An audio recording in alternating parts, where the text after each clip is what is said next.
Mu birori vyo kubisikanya ku ndongozi za koperative umwana Suwumwe isanzwe irangurira ibikorwa muri zone Ruziba komine Muha mu gisagara ca Bujumbura, uwakorewe mu ngata Raphael Dusabimana yashikirije abari ngaho ibikorwa bibiri bikuru bikuru bisanzwe birangurwa n'iyo koperative. Intumbero nyamukuru ya koperative nizi zikurikira. Intumbero ya mbere, kuko twamaze kugendera kijya kibanza aho koperative ikorera, no gukotesha ibikoresho byo ku manza zitandukanye ku minsi mikuru itandukanye. Intumbero ya kabiri, kwigisha abanywanyi bayo kuziganiriza abana b'imfuvyi n'abantu bonikora mu kubaronsa ibikoresho by'ishure n'ibindi vyankenerwa. Iki rero kikaba ariko karanga ka koperative umwana Suwumwe, uko umwaka utashe turaronsa ibikoresho by'ishure n'amakaye n'amakaramu n'ibindi abana bantawe nikora n'abandi n'abimfuvyi.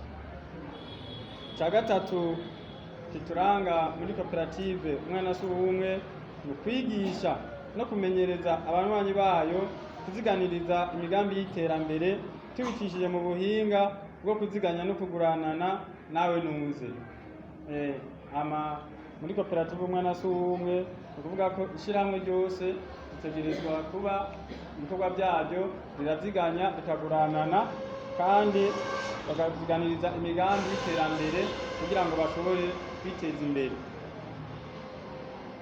Umugambi w'ibanze rero uri kurarangurirwa muri koperative umwana Suwumwe ni umugambi wo gukotesha ibikoresho bikora ku minsi mikuru itandukanye hamwe no gucuruza amasabune mu banywanyi biciye mu mashirahamwe. Koperative umwana Suwumwe iramaze rero ikiringo c'imyaka 2 ivutse, ikaba ihurikiwemwo n'amashirahamwe twita amasection ashika 30 n'abanywanyi barenga gato 1000. Umunyamabanga nkenguzabikorwa Aloyizi Nzoronka nawe nyene yakorewe mu ngata na private ruri hose ashikiriza ahanini yuko ibikorwa vyabagoye ari uko bakoze mu makomite badakwiye, umwanya nawo ntuborohereze mu bari muri ayo makomite, gutyo amafaranga asohoka agaca asumba ayinjira. Twaragerageje gukorana na komite z'inkwa ntwaro mu kurabira hamwe ivyokorwa kugira ngo koperative itere intambwe. Navuze yuko hari byatugoye.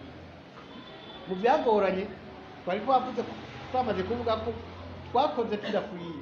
Iyo komite yateza kuba irimo abantu 5, mugabo mu ntango rugikubita haciye havamwe hasigara 4. Muri abo 4 umwanya wagiye urabagora ugasanga gukora. Ikindi twabonye harabayeho amadepanse ya koperative yabaye menshi, bituma inyungu zari zitezwe zigabanuka kubera ko atakigega nkingiramutahe cariho.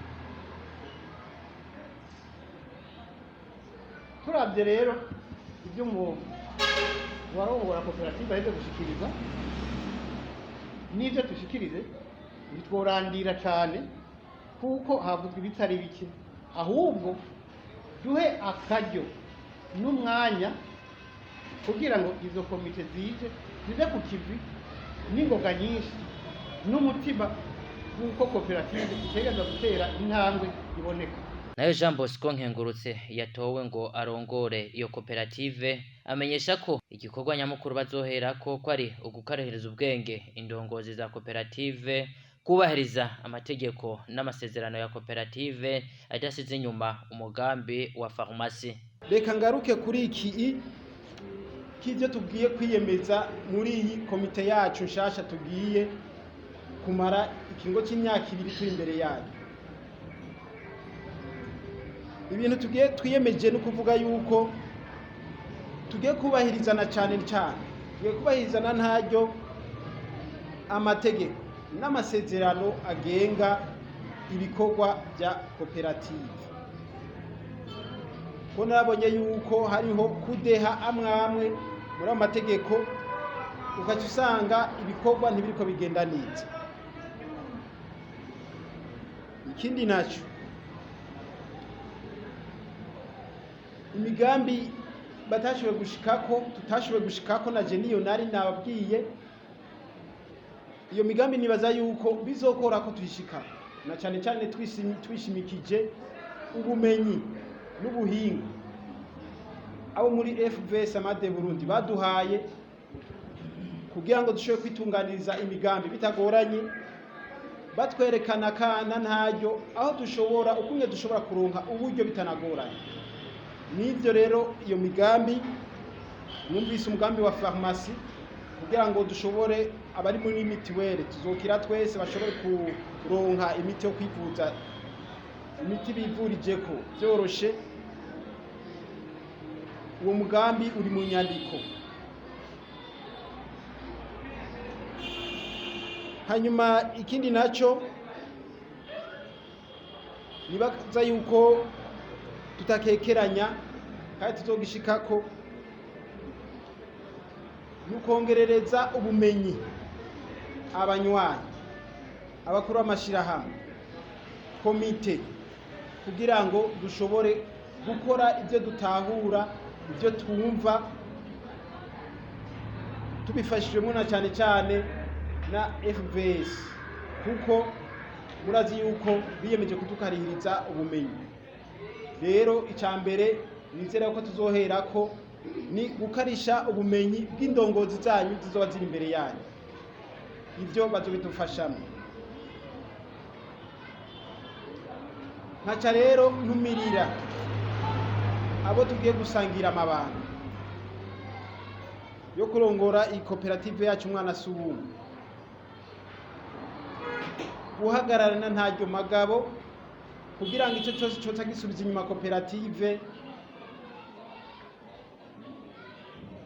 tuzobe twabonye aho cyazananye kugira ngo tugihagarike hakiri kare.